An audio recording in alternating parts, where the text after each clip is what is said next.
Eh, dah boleh mulakan?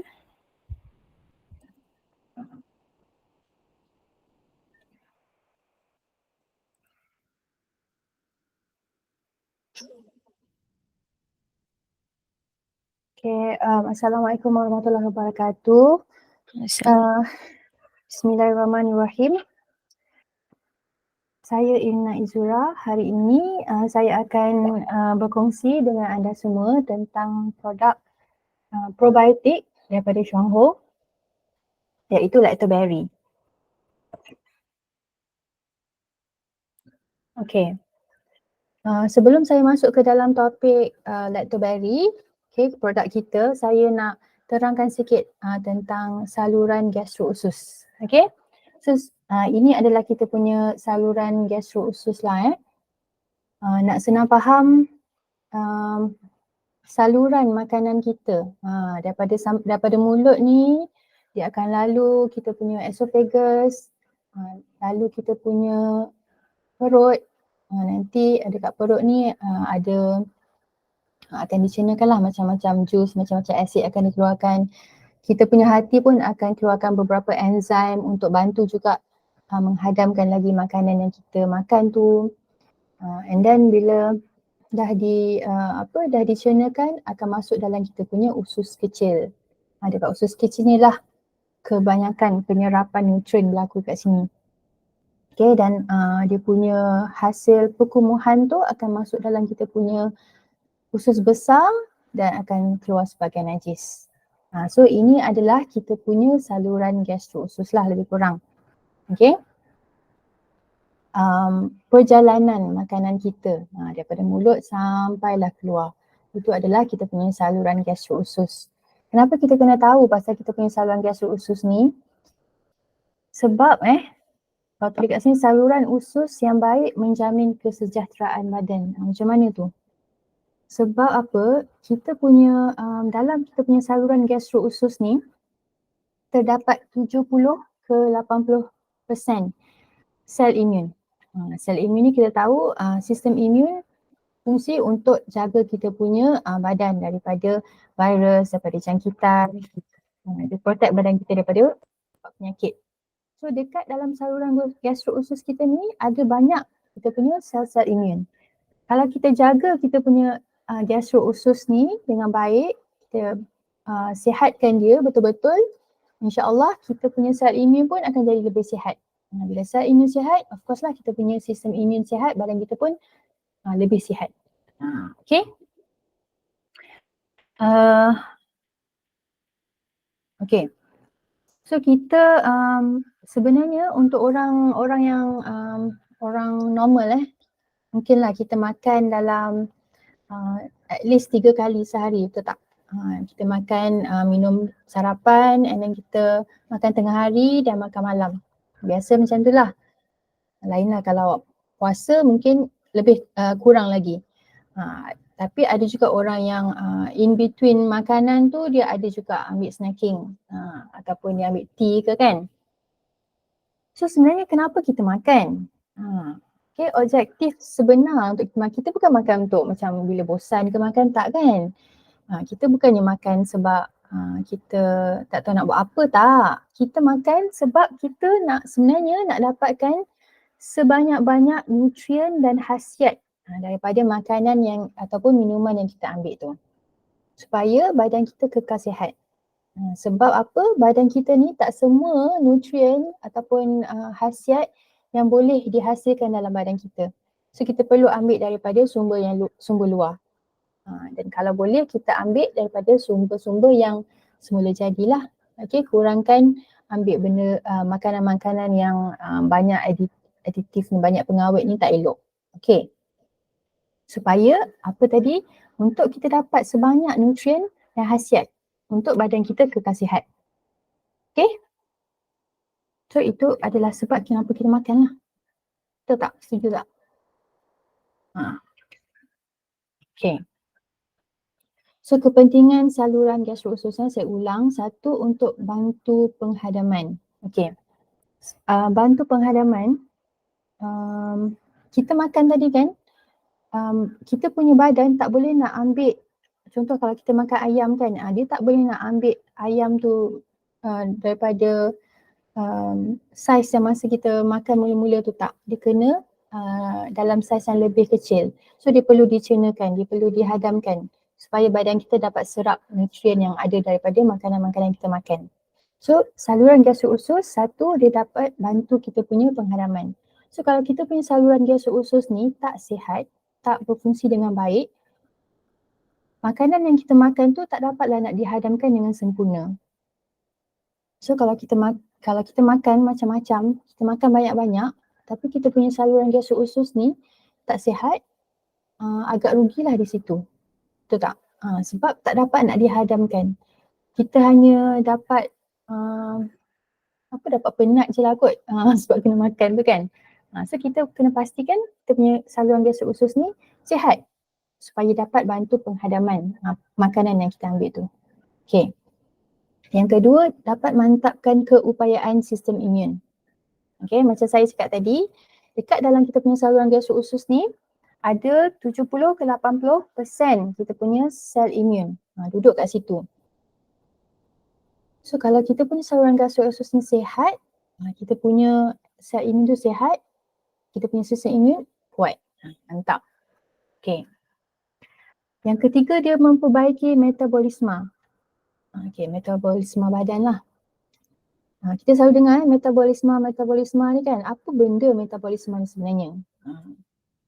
Dia senang faham. Okay, kita bayangkan macam metabolisme ni macam enjin untuk badan kita. Kalau enjin tu kuat, metabolisme kita kuat, kita boleh jalan jauh. Badan kita boleh berfungsi dengan baik. Tapi kalau metabolisme kita ni lemah, metabolisme kita ni rendah, kita tak boleh lah nak jalan dengan laju tu. Tak boleh. Samalah macam enjin kan. Dia sebenarnya adalah satu macam chemical reaction lah yang terjadi dalam badan kita untuk bantu organ-organ kita berfungsi dengan baik. Itu adalah metabolisme. Okay. So, saluran gastro-usus juga dapat bantu untuk memperbaiki metabolisme badan kita. Sebab apa? Kita dapat nutrien, kita dapat khasiat-khasiat daripada makanan tu kan. Khasiat-khasiat ni perlu ditukarkan kepada tenaga untuk badan kita ni dapat berjalan dengan baik lah. Itu dia memperbaiki metabolisme kita. Yang seterusnya, menjaga kesihatan otak dan mengawal emosi dan mental. Okay. Apa kena-mengena pula kita punya otak dengan kita punya usus?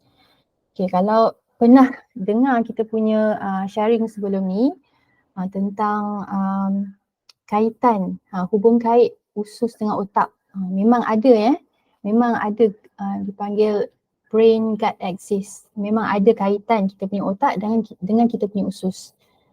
So bila kita punya usus sihat, okay, kita punya otak pun akan sihat. Sebab ada dekat kita punya usus kan ada satu hormon tu, hormon yang happy. Hormon yang happy ataupun hormon yang hormon serotonin, tak silap saya, serotonin dihasilkan dalam perut.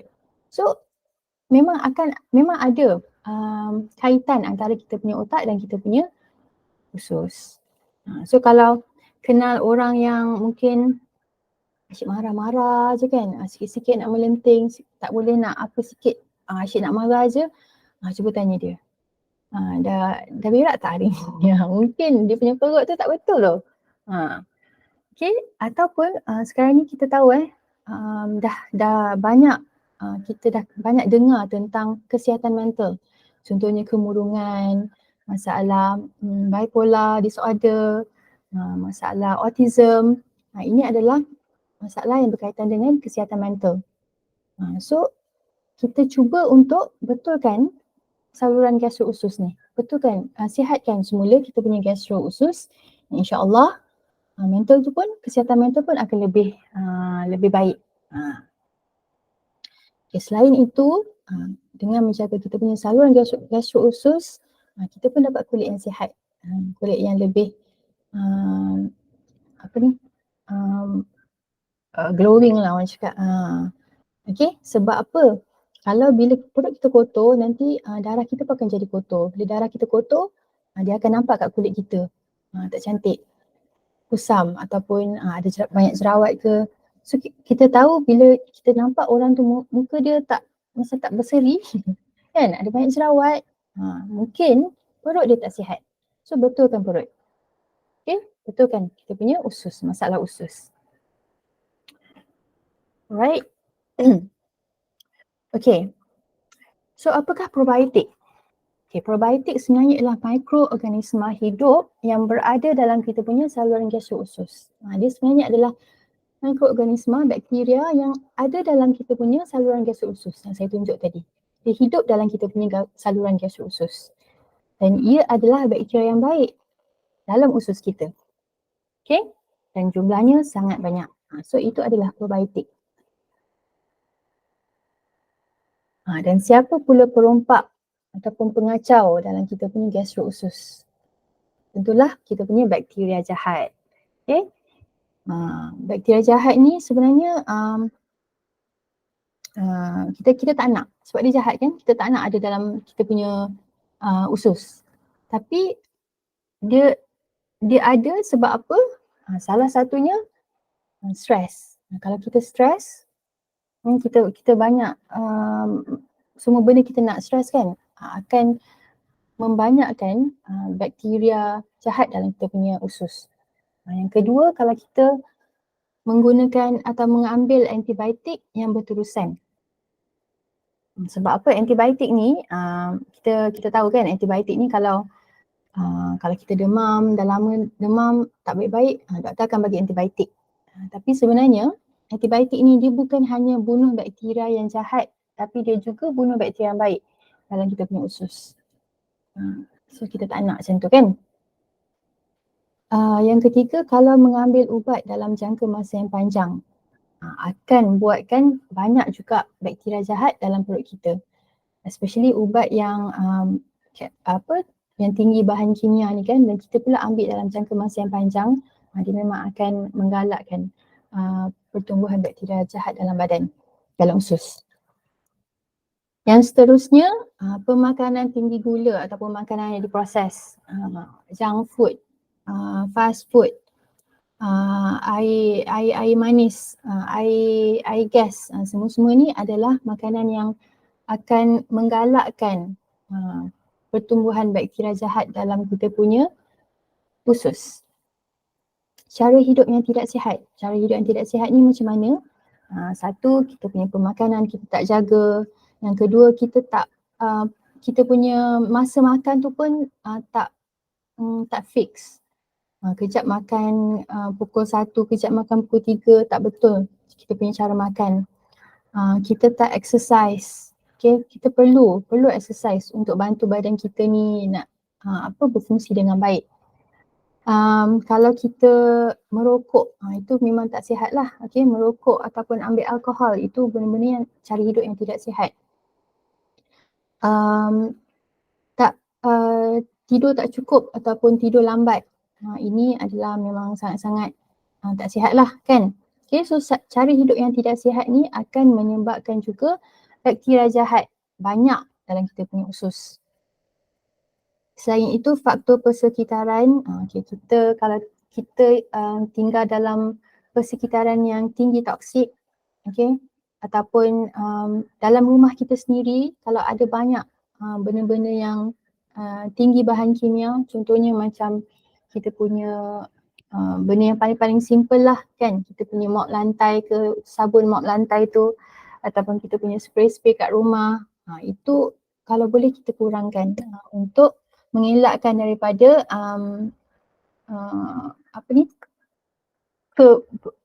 kebanyakan bakteria jahat dalam kita punya usus.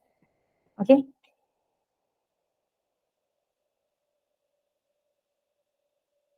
Okay, implikasi kalau kita ada bakteria jahat yang banyak dalam kita punya usus. Okay, satu, kembung, selalu rasa kembung, makan sikit kembung ataupun tiba-tiba kembung, tu mungkin bakteria jahat banyak. Angin, okay, kembung dan angin ni sebenarnya lebih kurang lah kot angin tu kadang-kadang sampai boleh buat naik ke kepala, sampai pening. sembelit. Sembelit tak boleh membuang setiap hari, ataupun sembelit tu ambil masa yang lama bila kita nak buang air besar. Ataupun sembelit ni boleh jadi juga bila keadaan najis kita tu, najis yang keluar tu tidak berkualiti. So kita kena tahu najis yang berkualiti tu macam mana, besar, panjang, warna kuning, terapung dan tak busuk sangat. Okay. Cerit-berit, selalu cerit-berit pun menunjukkan kita punya usus banyak bakteria yang jahat. Kejam perut, tiba-tiba tak exercise tak apa, tiba-tiba kejam perut, tak pasal-pasal. Okay, itu mungkin juga sebabkan bakteria jahat banyak dalam perut kita. Okay, kalau ada masalah penyakit yang lebih serius, contohnya radang usus ataupun penyakit degeneratif, ini memang kemungkinan kita punya bakteria jahat dah terlalu banyak dalam kita punya usus. Okay. So apakah penyelesaian yang terbaik untuk pastikan kita punya saluran gastro usus ni sihat? Kita ambil konsep macam kita kena banyakkan bakteria yang baik dalam kita punya usus. Bila bakteria baik ada banyak, bila bakteria baik ni banyak, bakteria jahat ni jadi macam malu nak hidup. Dia pun macam alamak takutlah ramai sangat orang baik kat sini kan. Dia pun macam malu nak buat kacau dalam kita punya usus. Dia nanti lama-lama dia pun senyap-senyap dia keluar sendiri. Macam tu. Okay. So nak kita punya saluran usus kita sihat, kita banyakkan bakteria baik. Macam mana kita ambil lah probiotik. Probiotik tadi bakteria yang baik kan? Okay. Kebaikan mengambil probiotik. Okay, kalau kita ceret-beret diarrhea disebabkan oleh pengambilan antibiotik dalam masa yang lama, ataupun penyakit yang disebabkan oleh virus ataupun bakteria ataupun keracunan makanan, kita boleh ambil probiotik untuk bantu masalah ceret-beret diarrhea ni. Okay. Kalau ada masalah alergi ataupun masalah eczema, kulit sensitif tu okay, ni ada kajian sebenarnya. Kajian terhadap ibu yang mengandung. Okay, ibu yang mengandung, bila mereka mengandung, mereka ambil probiotik, 83% rendah risiko untuk melahirkan anak yang menghidapi eczema dalam 2 tahun.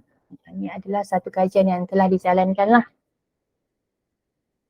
Dan satu lagi kajian kanak-kanak yang ada masalah perineal rhinitis, okay, hidung tersumbat, runny nose, masalah berkurang setelah mengambil probiotik selama 4 bulan. Okay. Perbaiki masalah lactose intolerant dan membantu penyerapan sumber tenusu. Okay, lactose intolerant ni maksud orang yang dia alah kepada sumber tenusu, produk-produk tenusu. Contoh macam susu ataupun cheese, yogurt, diorang tak boleh makan benda-benda ni. Kalau makan mungkin akan ada tindakan yang tak best lah dalam badan, mungkin kembung ke, mungkin ada keluar gatal-gatal ke kat kulit. So mereka ni ada masalah lactose intolerant.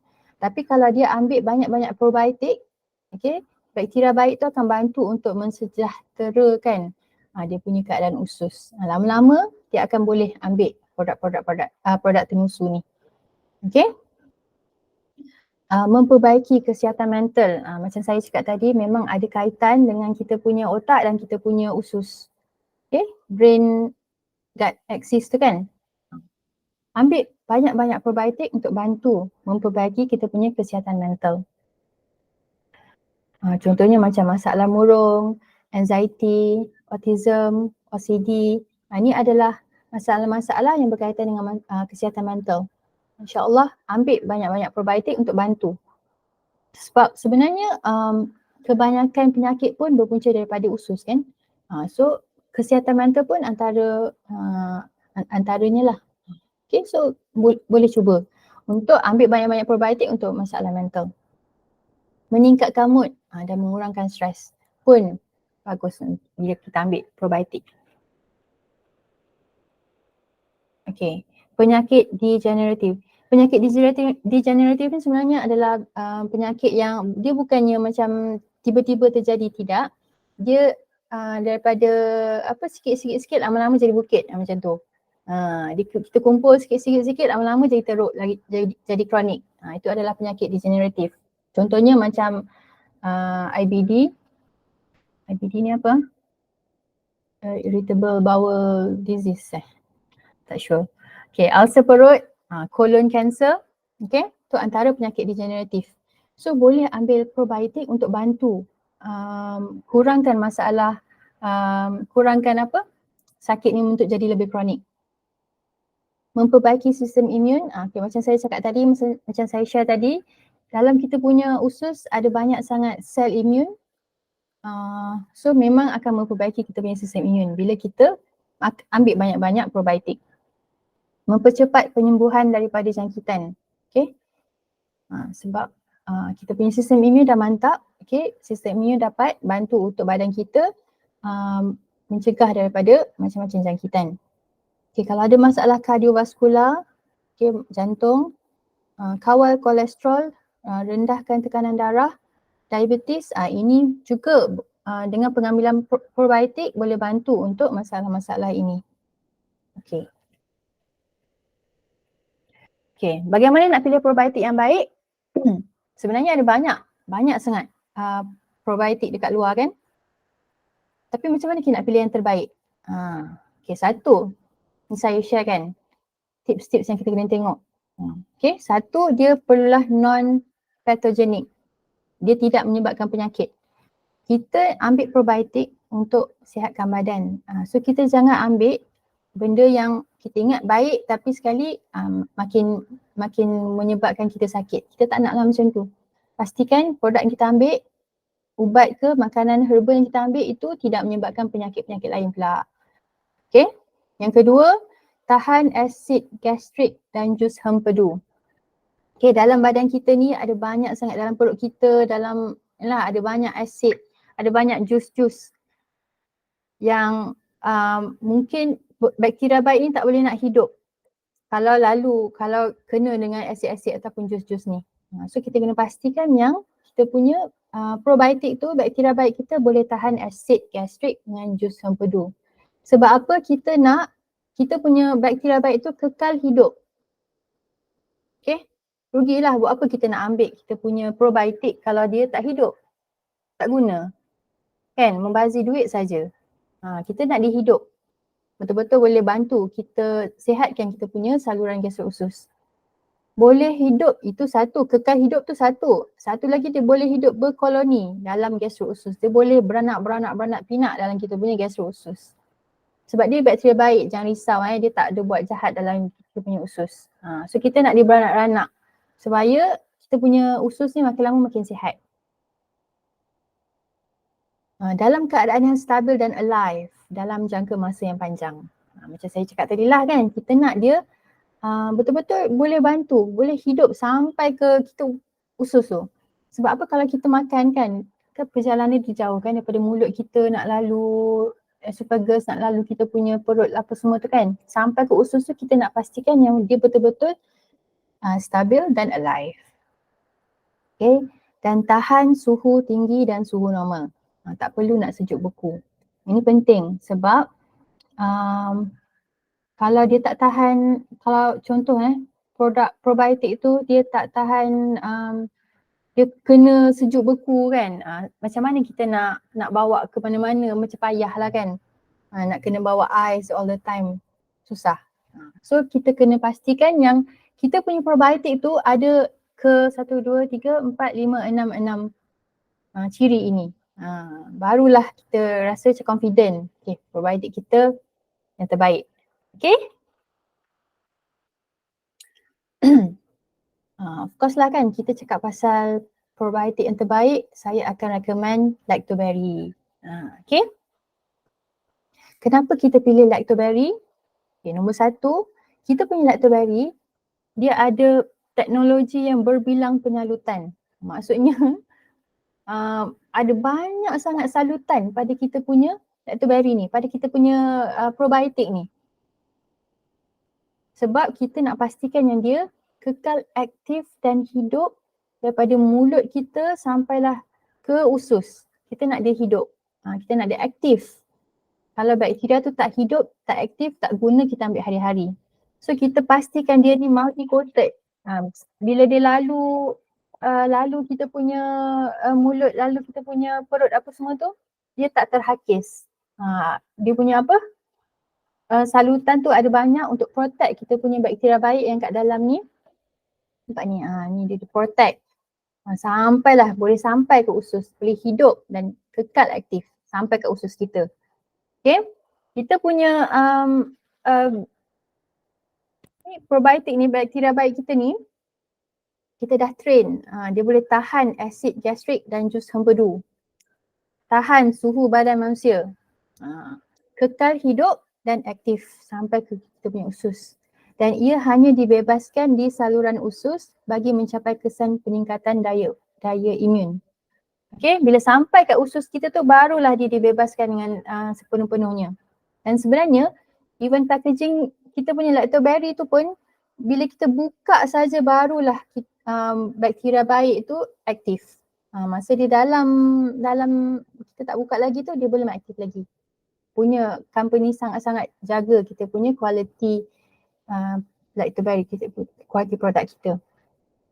Okay, dan bahan penyalutan dia ni mengandungi serat prebiotik oligosaccharida semula jadi yang dapat bantu menstabilkan pembiakan bakteria dalam saluran usus kita supaya tidak cepat dikeluarkan bersama najis. So salutan ni sebenarnya bukannya salutan bahan kimia, tidak. Dia adalah semula jadi dari prebiotik oligosaccharida. Okay. Okay, yang kedua, kita menggunakan bakteria baik yang baik untuk kesihatan gastro usus. So ada dua jenis bakteria baik yang ada dalam kita punya lactoberry. Satu ialah Bifidobacterium longum. Okay, ini adalah dia punya fungsinya.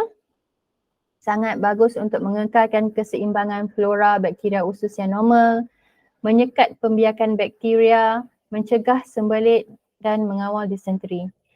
Membiak dalam usus besar manusia dapat menghasilkan kumpulan vitamin B serta pelbagai jenis enzim yang berguna untuk bantu penghadaman, mencegah cerit-berit yang berpunca daripada antibiotik atau bakteria penyebab penyakit. Okay, so ini adalah kita punya Bifidobacterium longum, bakteria nombor 1.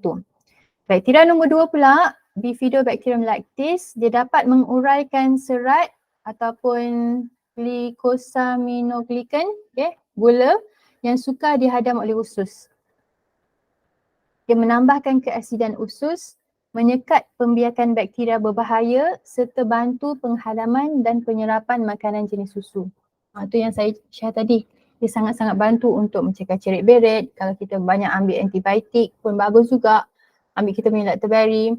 And then untuk orang yang ada lactose intolerant, kita punya bakteria memang bantu untuk penyerapan makanan jenis susu ni. Okay. So ini dua bakteria yang ada dalam kita punya lactoberry.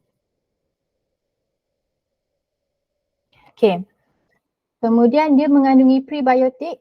Okay, prebiotik ni adalah makanan untuk probiotik. Makanan untuk kita punya bakteria baik supaya dapat membiak dengan baik dalam usus. Tadi kita dah ambil probiotik kan, bakteria baik supaya bakteria baik ni ada dalam kita punya usus. Tapi dalam lactoberry kita ada juga tambahkan makanan untuk kita punya bakteria baik ni supaya dia dapat hidup lah.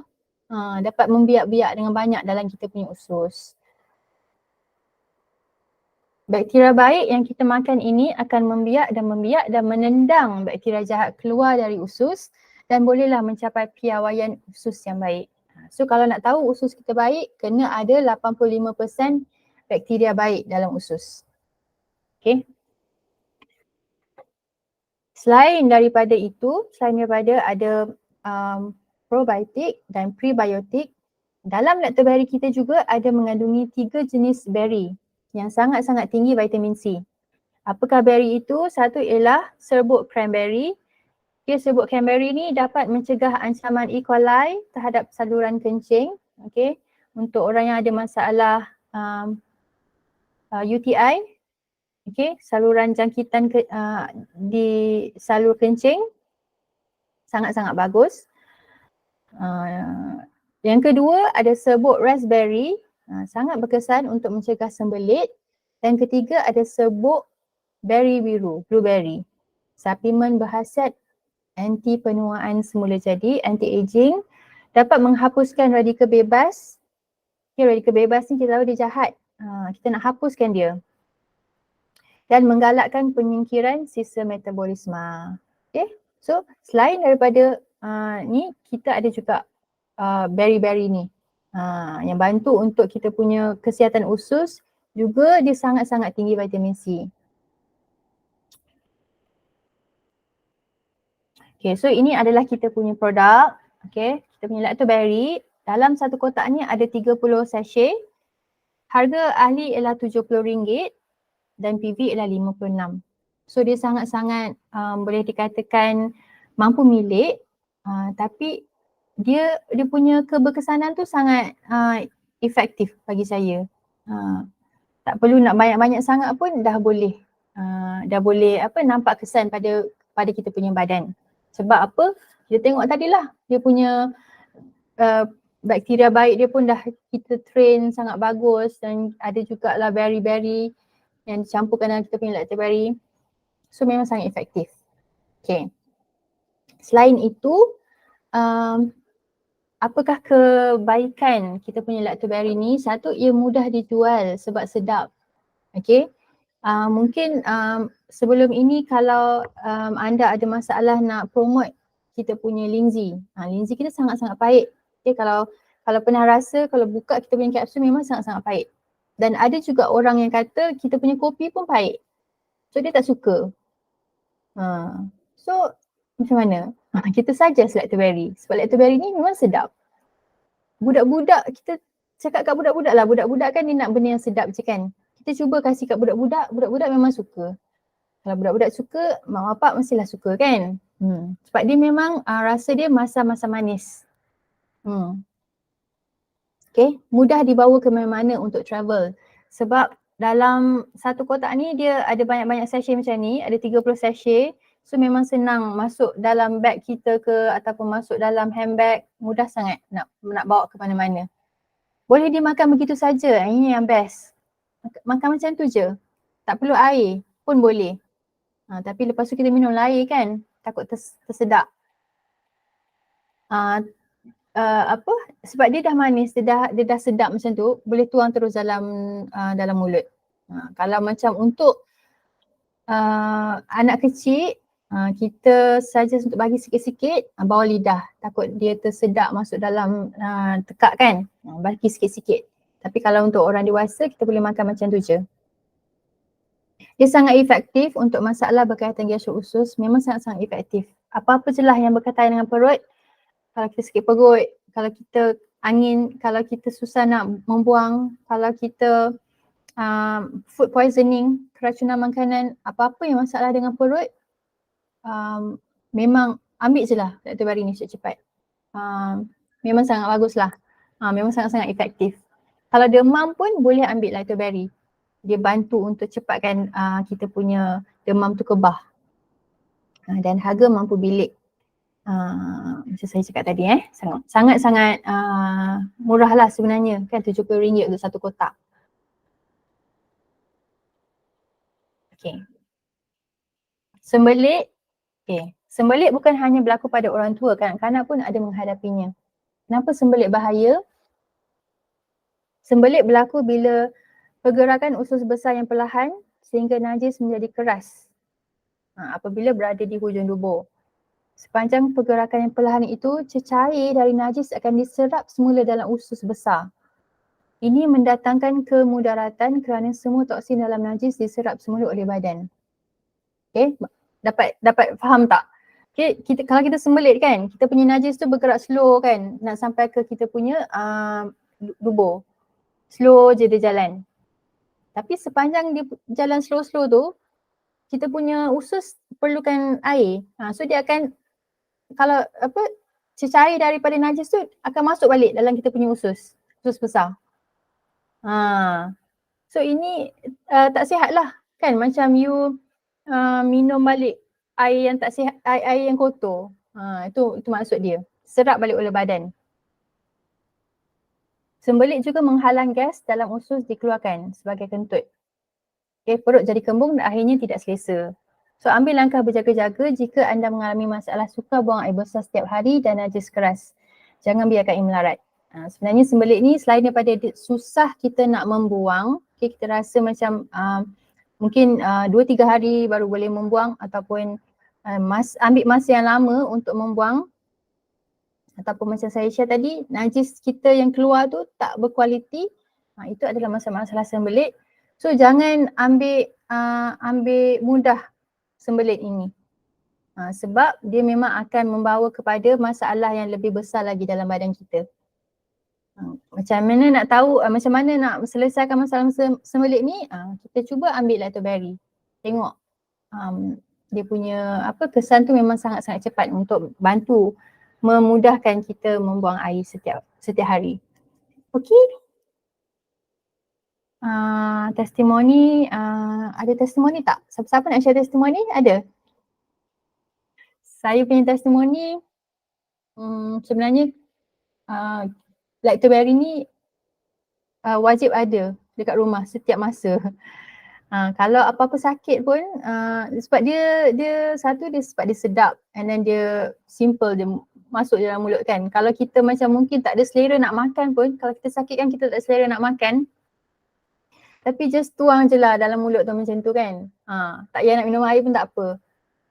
Tu bagi saya lah betapa mudahnya untuk kita gunakan lactoberi ni untuk merawat badan kita. Okay? Ada orang lain ke nak sharekan testimoni lain? Kalau ada boleh on mic. Kalau tak ada, saya end saya punya presentation lah.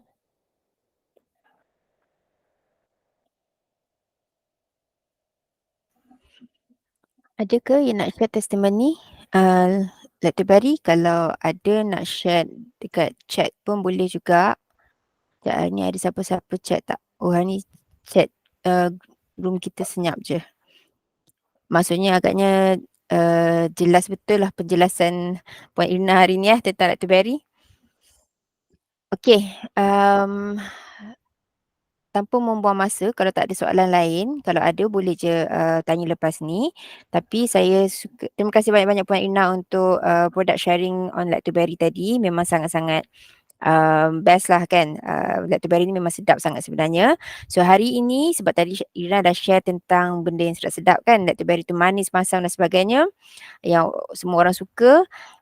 Saya nak share tentang kontra lah. Kontra pada manis adalah pahit lah kan. Tapi pahit ni adalah pahit yang best sebab inilah kita punya key product kita.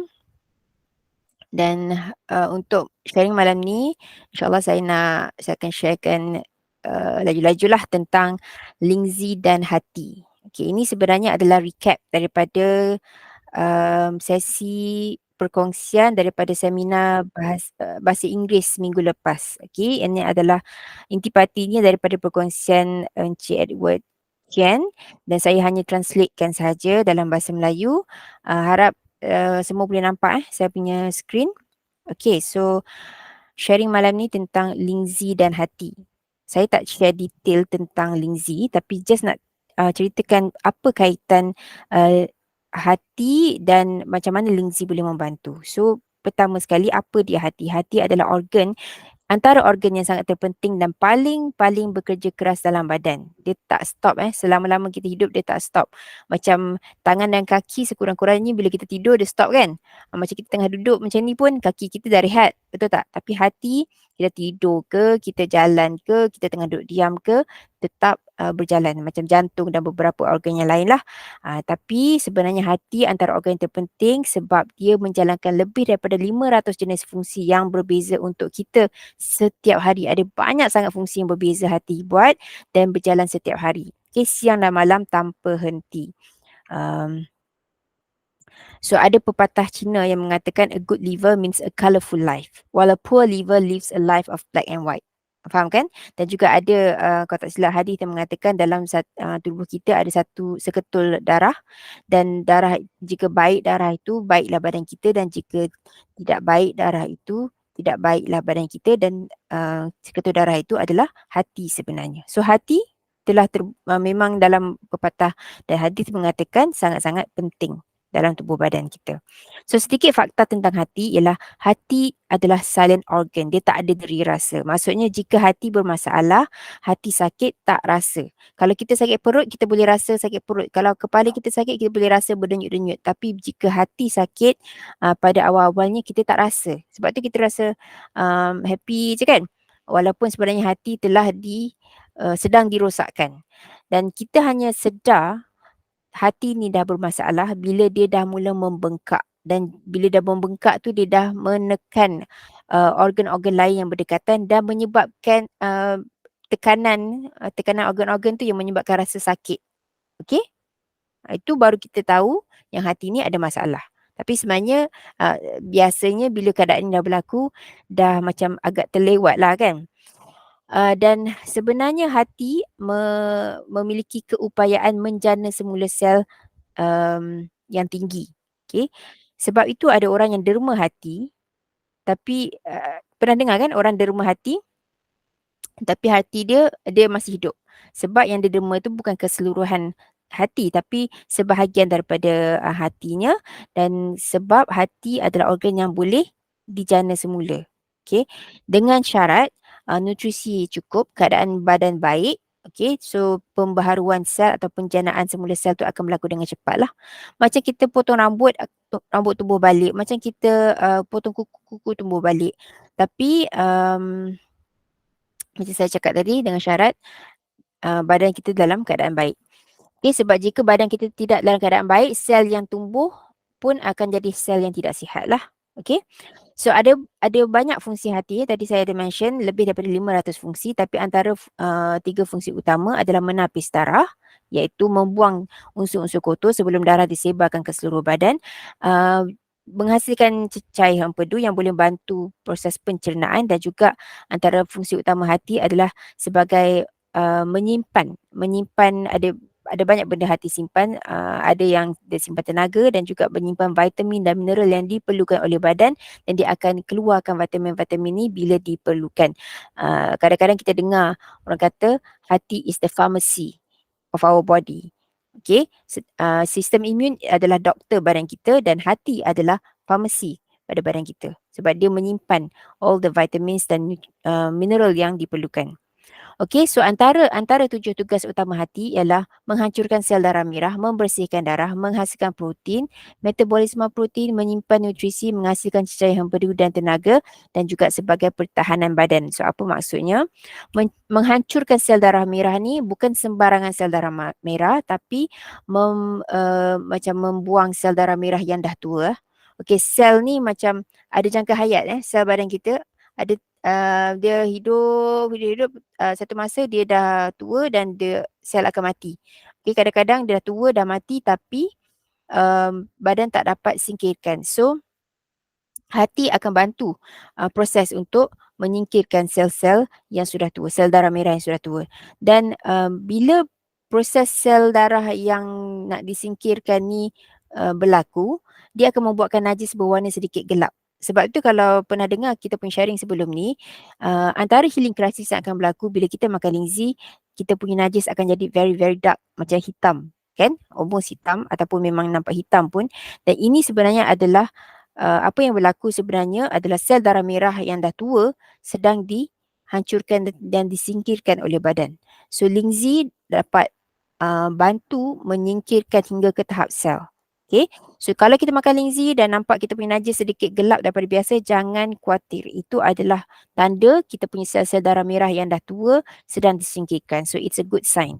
So najis yang berwarna pucat atau putih pula sebenarnya menandakan ada masalah pada hati. Okay, so jika kita tak makan lingzi kan, kita tengok najis kita warna pucat sikit. So itu sebenarnya menunjukkan mungkin hati kita sedang bermasalah. Contohnya hepatitis yang disebabkan oleh virus. Kadang-kadang warna kulit dan mata juga kekuningan dan itu menunjukkan tanda hati bermasalah. Okey, kuning ni sebenarnya disebabkan ataupun kadang-kadang kita sebut jaundice kalau baby disebabkan oleh bilirubin yang berlebihan dalam darah. Dan bilirubin ni pula sebenarnya adalah sejenis pigmen yang dihasilkan dalam proses nak memecahkan sel darah merah ni. Dalam proses nak pecahkan sel darah merah, pigmen yang bernama bilirubin ni terhasil. Tetapi jika hati bermasalah, bilirubin ni akan jadi berlebihan. Okey, bila berlebihan tu yang jadi kuning. Okey. Dan bilirubin ni sepatutnya diproses sebelum dia dikeluarkan melalui najis. Okey, fungsi ataupun tugas kedua darah antara tugas hati ialah membersihkan darah. So caranya adalah seperti dia berfungsi seperti penapis filter. Bayangkan filter Kowe itu kan tapis air putih saja tapi perlu dibersihkan atau ditukar selang beberapa bulan, dan ni kan pula hati yang bukan menapis air putih saja tapi menapis air kopi, air teh, air Coca-Cola, apa-apa yang kita minum, dan juga menapis segala makanan yang kita makan, dan juga menapis segala ubatan yang kita makan, juga menapis udara yang kita hidu. Semuanya ditapis sebelum darah itu disebarkan ke seluruh badan. Sepatutnya darah berada dalam keadaan bersih. Okey?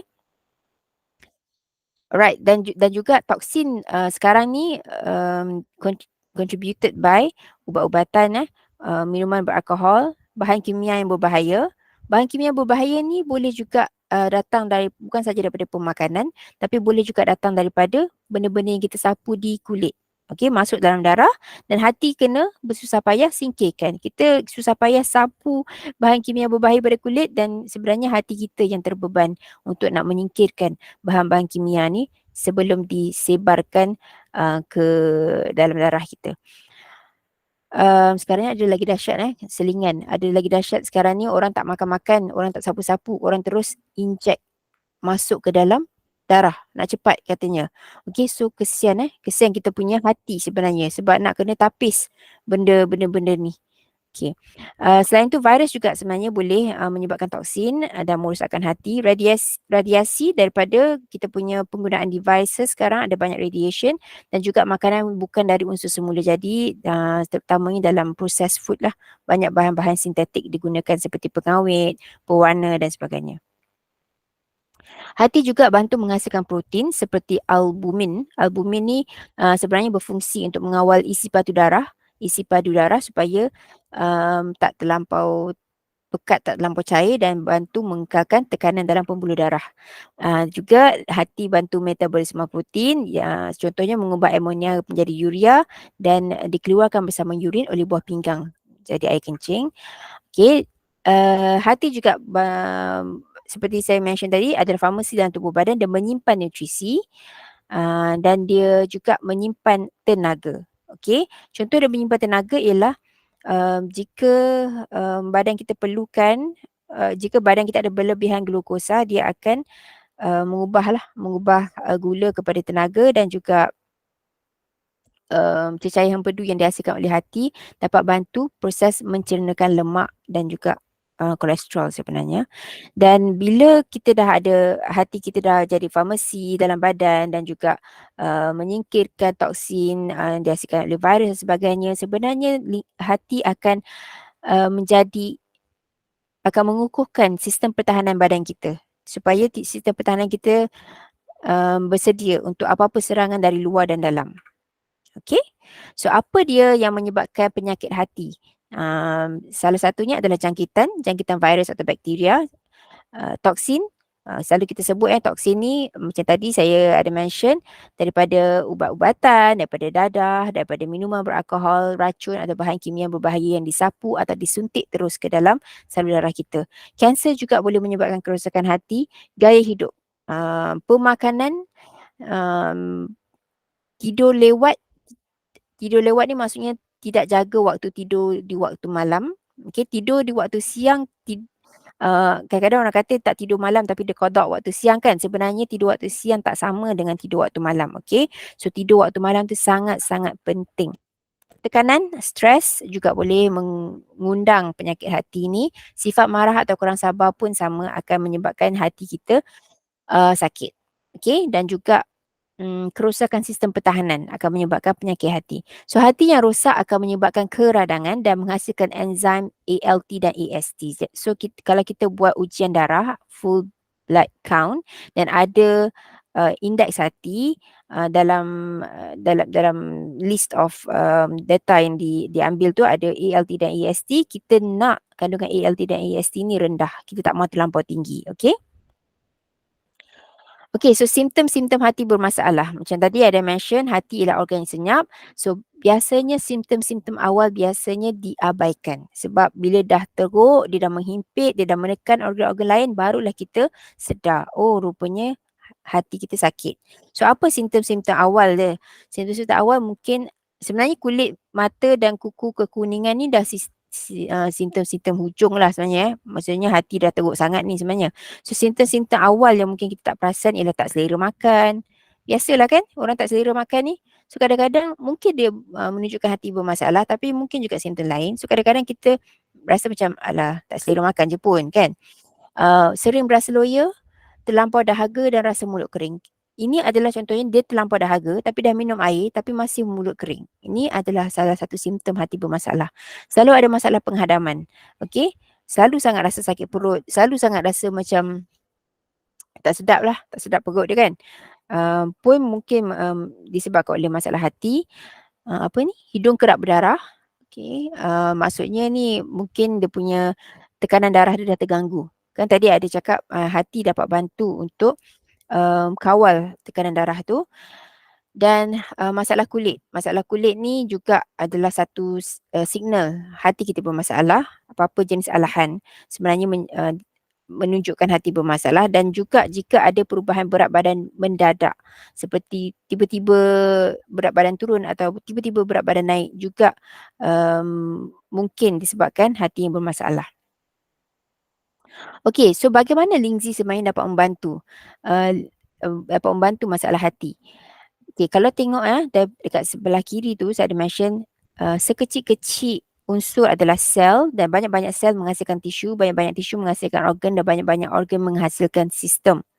Okey, dan Lingzi telah terbukti dapat membersih hingga ke tahap sel. Saya akan tunjuk macam mana apa dia bukti yang menunjukkan Lingzi boleh membersih hingga ke tahap sel. So kalau rujuk pada dalam diagram ni yang cross hitam ni, saya lupa pula nak labelkan. Cross hitam ni sebenarnya adalah toksin lah. Kita gambarkan sebagai toksin yang berada di celah-celah sel. Yang bulat-bulat ni adalah sel. So sel ada yang sel sihat dalam badan kita, ada yang sel lama, ada yang sel sakit dan ada sel mati. So Lingzi bantu sel tingkatkan kebolehan membaik pulih. So macam mana biasanya apa yang Lingzi buat adalah sel-sel yang masih sihat Lingzi akan protect. Sel-sel lama ataupun sel-sel sakit jika dah tak ada harapan dia akan matikan. Dan sel-sel mati, ada yang sel-sel mati dalam badan kita tapi dia duduk je, itu yang menjadikan toksin dalam badan tu. Cik rasa macam sendu je badan kita kan, rasa lemah je sebab ada banyak sel mati dalam badan atau parut-parut tapi dia tak disingkirkan, tak berupaya disingkirkan secara semula jadi oleh badan. Mungkin sebab ada organ-organ dalam badan kita yang sepatutnya berfungsi untuk menyingkirkan sel-sel mati tersebut tidak dapat melakukan kerja-kerja lah sebab adalah organ dia lemah ke dan sebagainya, sebab ada toksin, timbunan toksin yang melambak. So bila toksin dah disingkirkan dalam badan, Lingzi bantu untuk mematikan sel-sel sakit dan sel-sel lama, dan Lingzi juga boleh bantu untuk menyingkirkan sel-sel yang dah mati ni. Okay, so bila sel mati, sel sakit, sel lama ni yang dah sepatutnya dah lama disingkirkan oleh badan akhirnya tersingkir, barulah ada ruang dan toksin pun dah di-remove oleh daripada badan, barulah ada ruang untuk sel-sel yang sihat warna hijau ni untuk membiak dengan lebih banyak dalam badan. Okay, so bila ada banyak sel sihat dalam badan akan jadi lebih sihat lah. Okay. Okay, so bukan kita saja cakap benda ni, tapi sebenarnya kalau rujuk dalam OPP, carta OPP Chuang Ho, ini adalah carta OPP daripada Chuang Ho punya. Antara fungsi Lingzi, kalau tengok dalam Lingzi sebenarnya ada satu elemen bernama triterpenes. Dan kalau tengokkan hari ni kita nak fokus pada hati saja. So kalau tengok apakah fungsi tritterpenes, tritterpenes ni adalah yang menyumbangkan rasa pahit dalam linzi. Okay, thanks to tritterpenes yang menyebabkan linzi berasa pahit, tapi pahit tu sebenarnya dapat bantu untuk mempergiatkan proses penyingkiran toksin dalam hati. Okay, so nampak tak yang dalam box merah ni mempergiatkan fungsi penyantoksinan hati dan limpa. Itu satu. Dan apa dia penyumbang, apa dia yang menyebabkan linzi boleh bantu hati, lagi satu adalah elemen polisakarida makromolecule. Okay, ini adalah satu lagi elemen dekat dalam linzi yang dapat bantu mempergiatkan pertumbuhan sel-sel hati. So nampak tak tadi tritterpenes dia bantu untuk detox hati ni, maksudnya dia yang saya mention tadi lah, detox hati tu maksudnya dia matikan sel-sel lama dan sel-sel sakit, dan juga dia singkirkan sel-sel yang sudah mati dan dia buang toksin dalam badan. Lepas tu polisakarida makromolekul pula mempergiatkan lagi pertumbuhan sel-sel hati. So bila sel-sel hati sel-sel yang dah mati tu dah keluar, dia mempergiatkan lagi pertumbuhan sel-sel yang lebih sihat dekat dalam badan. Okay, so ada dua poin penting yang linzi boleh bantu directly untuk hati.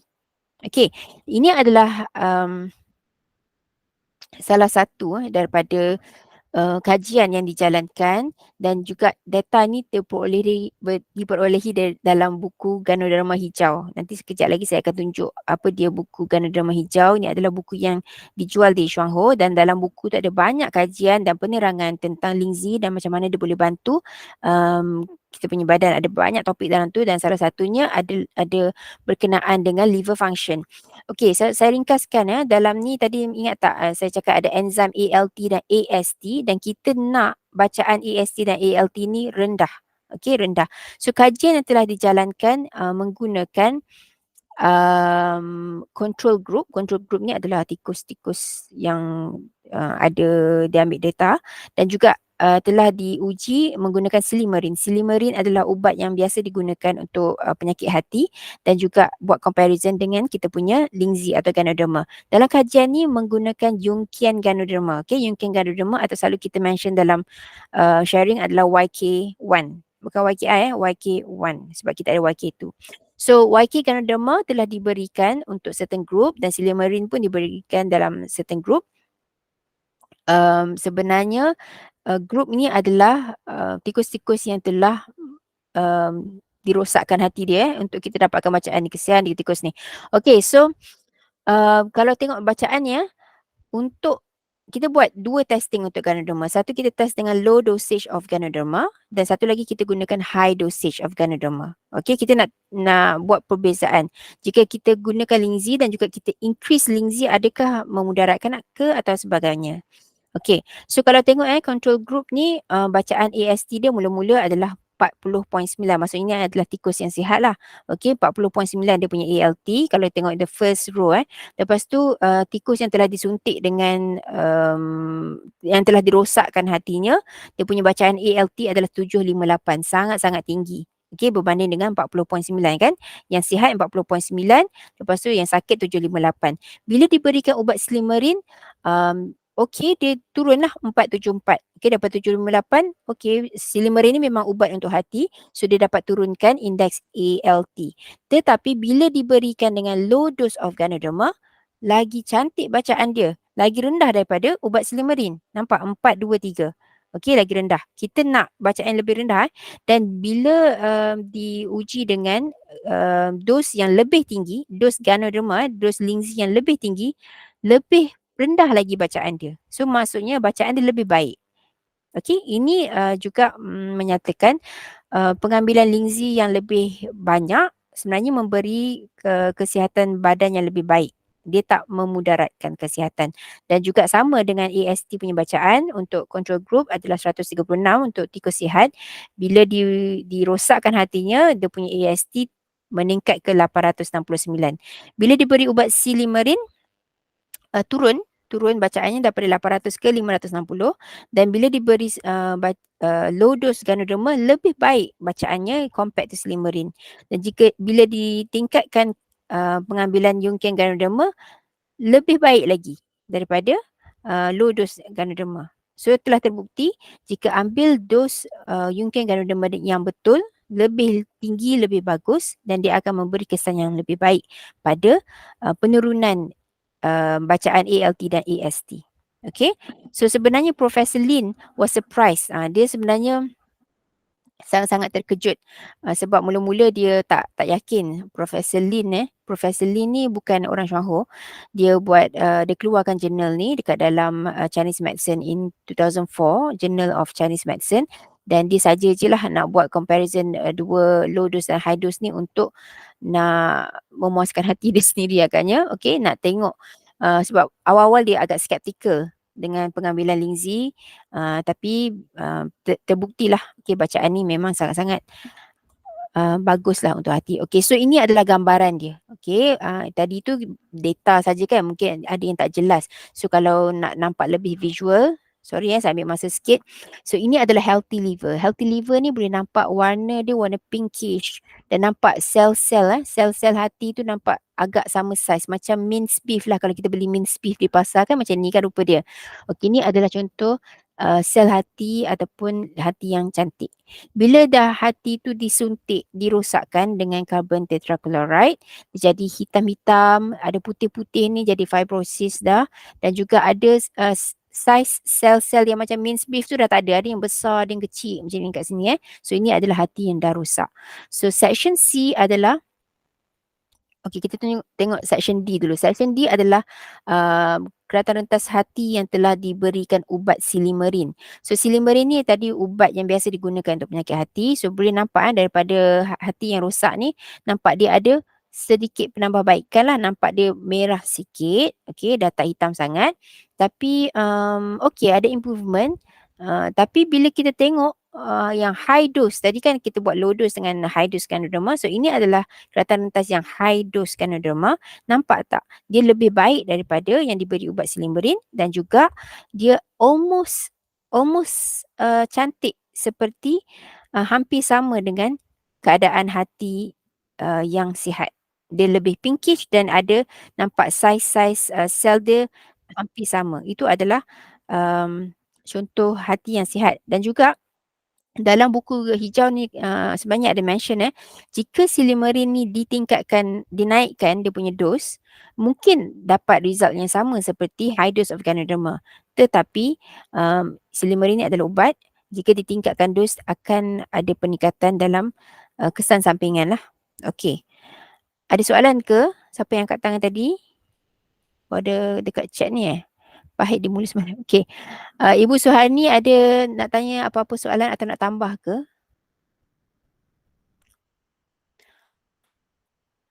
Ke terangkat tangan? Okey. Kalau ada boleh buka mic. Kalau tak ada saya teruskan sekejap. Okey, ini adalah lagi satu kajian saya cerita lagi laju. Diambil juga daripada buku hijau. Sebelum bacaannya adalah seperti di atas ni lah 22.58, 18.92 dan ini adalah yang tadi tu adalah kajian pada tikus. Ini adalah kajian pada manusia. Kan kita dah buktikan pada tikus, macam mana pula dengan manusia. Ini yang dinamakan clinical research lah clinical test. Yang tadi tu scientific test. So clinical test diuji pada 40 orang sihat. Okey. Dan bila diberi pada 40 orang sihat ini, lepas 3 bulan boleh nampak dia punya bacaan dia ni bacaan apa? Bacaan ALT. Bacaan ALT dia lebih baik. Lebih baik ni maksudnya dia punya ALT lebih menurun. Kita nak ALT ni rendah kan. So daripada 22.58 ni sebenarnya consider okay lah untuk orang sihat. Sebab kalau tak silap ALT ni kena bawah 40. Tapi bila diambil Lindsay pada orang sihat, nampak tak? Dia tidak memudaratkan. Maksudnya orang sihat pun boleh makan. Dan apa perkataan dia? Bukan saja orang sihat boleh makan, malah dia akan menyihatkan lagi ataupun memberi kesan yang lebih baik pada hati orang yang dah sedia sihat. Okay, nampak tak? Daripada 22.58 lepas 3 bulan makan Lingzi menurun jadi 16 dia punya ALT, dan lepas 6 bulan makan Lingzi turun lagi 13.8. So ini adalah poin yang di mana Lingzi telah terbukti baik juga untuk orang yang sihat dan juga boleh diambil untuk jangka masa lama. Alright? Okay. Okay, so secara rumusannya bagaimana Lingzi bantu hati? Lingzi dapat bantu hati yang sedang meradang dengan syarat ambillah dengan dos yang betul. Okay. Lingzi juga terbukti lebih selamat dibandingkan dengan Silymarin, iaitu ubat yang biasa digunakan untuk masalah hati. Lingzi juga dapat melindungi fungsi hati untuk jangka masa panjang. Okay, yang kita mention tadi orang sihat makan selama 3 bulan, hati lebih baik, dan juga 6 bulan selepasnya pun lebih baik daripada 3 bulan tu. Dan juga Lingzi sebenarnya telah terbukti dapat meningkatkan protein dalam hati dan bantu penjanaan semula sel hati yang lebih sihat. Yang kita tunjuk dalam gambar tadi daripada minced beef jadi rosak, jadi warna hitam, lepas tu dia jadi minced beef balik. Okay, ingat gambar tu. Okay, so ini sebenarnya bukannya kita saja-saja cakap. Sebenarnya kita dah dapat sijil pengiktirafan daripada kerajaan, bukan daripada agensi kecil-kecilan, tapi daripada kerajaan. Kementerian Kesihatan Taiwan telah buat pengesahan kalau kita fokus pada hati, yang B ni telah mengesahkan kita punya Yunkin Ganoderma memang dapat bantu menurunkan GOT-GPT ataupun tadi kita sebut ASTL atau ALT. Dah terbukti tadi kan, sebab itulah dah terbukti dalam ujian tadi, dan Kementerian Kesihatan Taiwan pun telah endorse dan telah mengesahkan ya memang betul kajian telah dilakukan tu. Dan juga Yunkin Ganoderma telah terbukti dapat atau telah disahkan dapat bantu menambahkan kandungan protein dalam limpa. Okey? Limpa dan hati lah kat sini. Alright, so ini adalah testimoni daripada Edwin Chen sendiri yang telah menghasilkan keseluruhan slide ni sebenarnya. Bukan menghasilkan slide ni tadi saya yang buat, tapi intipati dia tadi daripada awal tadi. So Mr. Edwin Chen sebenarnya memang ada masalah hati. Okay, daripada tahun 2018.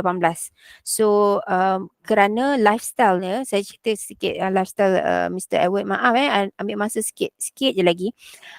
Lifestyle Encik Edward ni dulu dia dalam bidang corporate, so katanya dia selalu kena entertain dia punya clients. Bila entertain clients ni maksudnya kena bawa pergi minum lah, karaoke dan sebagainya. So dia banyak sangat minum alkohol sebenarnya sebelum ni. So pada tahun 2018, dia tahun-tahun sebelumnya pula every time dia buat medical check up memang banyak sangat warna merah. Okay, banyak sangat yang rosak, tapi dia tak ambil peduli tentang kesihatan. Sebab apa? Sebab dia rasa okay. Sebab tadi kan dah mention hati adalah organ yang senyap. Kita rasa kita okey je, kita boleh bangun dan sebagainya. So dia pun buat tak peduli je dengan bacaan-bacaan yang dia dapat daripada medical check up. So hinggalah pada tahun 2018 dia dah rasa okay, there's something wrong. Dia dah mula rasa tak sedap badan dah. Dan dia selalu dia kata medical check up yang sebelum ni dia buang je. Okay, supaya isteri dia tak dapat beletih dengan dia. Dia buang saja. Walaupun dia dah tahu dah bacaan-bacaan dia banyak red flags. So mulai 2018 dia mula mengambil dia dapat hidayah dalam nak membaik pulih dia punya hati. Okey, dia mengambil produk Shuanghe dan juga dia cuba ubah lifestyle, kurangkan minum alkohol dan juga mengambil makanan-makanan yang lebih sihat lah. So antara produk yang dia ambil adalah YK Ganoderma yang telah mendapat pengiktirafan tadi menggunakan bell curve dosage. Okey. Kalau siapa tak tahu boleh rujuk upline apakah dia bell curve dosage ni tadi. Selain tu bila juga ada ambil pollen, soya, fiber dan lactoberry seperti yang Irna ada mention tadi. Okay. So kalau tengok ini adalah result dia dah ringkaskan dekat sini. Sebelum 2018 tu memang banyak merah. Merah ni maksudnya teruk dia punya result. Okay. Bawah daripada bacaan yang normal. So, bila dia dah mula ambil produk, bila tahun 2019 boleh nampak tak? Okay, dalam beberapa bulan lah, okay, boleh nampak ALT dia masih merah, okay, tetapi dah ada improvement dekat ALP, AST, GGT, dah ada improvement. Nampak Okay, lepas tu 2020 dia punya ALT dah jadi bacaan normal balik. Okey, sepatutnya 10 ke 35 adalah sihat. So dia dah dapat 23 dan, dia punya bilirubin ni saja, masih, belum dapat bacaan yang normal tetapi sebenarnya ada improvement daripada sebelumnya. Dan 20-22 semua dah clear, semua dah cantik. Semua bacaan dah normal, dah tak ada merah-merah dah. Nampak tak daripada 2018 hingga 2022. So ini the latest 2023 dia tak check lagi, tapi ini adalah improvement yang dia telah miliki setelah dia mengamalkan gaya hidup sihat, bukan mengharapkan produk saja, mesti kena tukar gaya hidup dan sebagainya.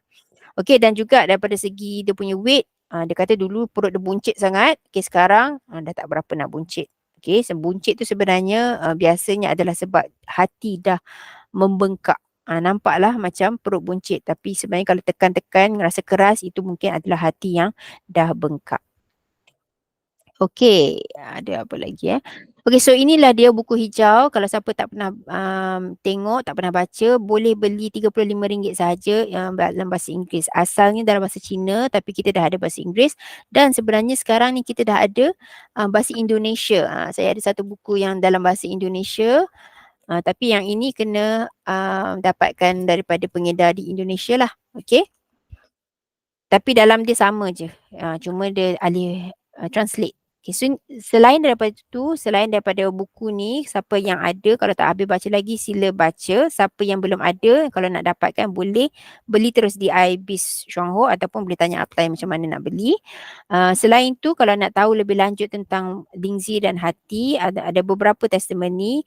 Dekat sini ada testimoni menggunakan YK Ganoderma Tree High Disease, maksudnya macam-macam lah yang darah tinggi, kolesterol tinggi, segala yang tinggi-tinggi tu, gula tinggi kan.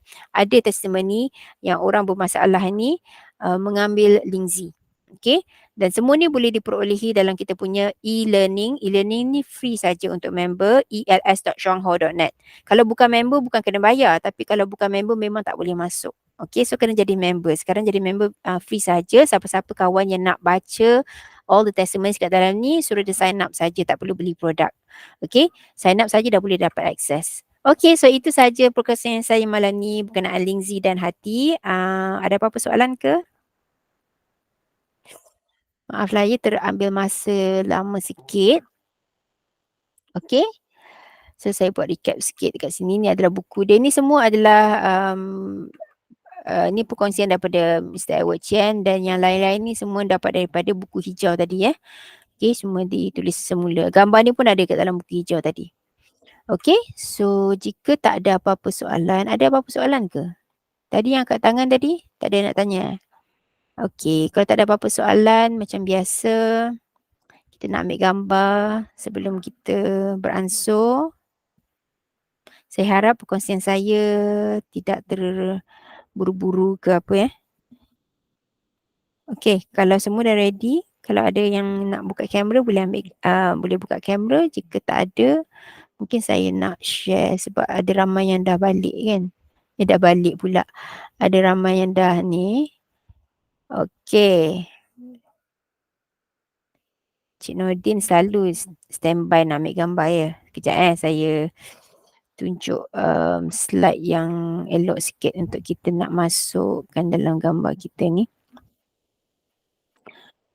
Gambar ni lah kot. Gambar ni lawa sikit. Okay, so kalau semua ready, saya nak ambil gambar. 1, 2.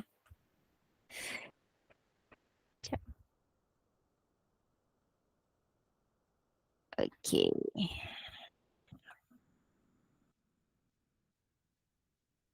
Yeah. Alright, boleh.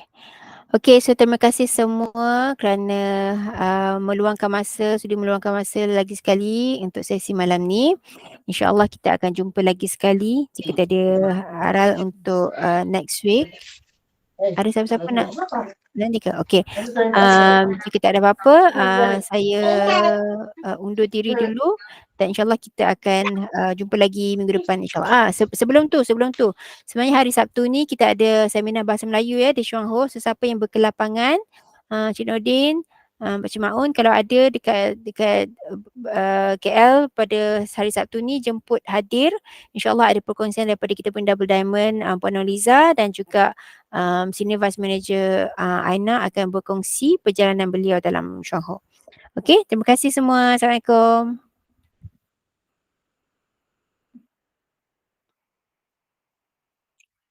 Stop recording sekejap.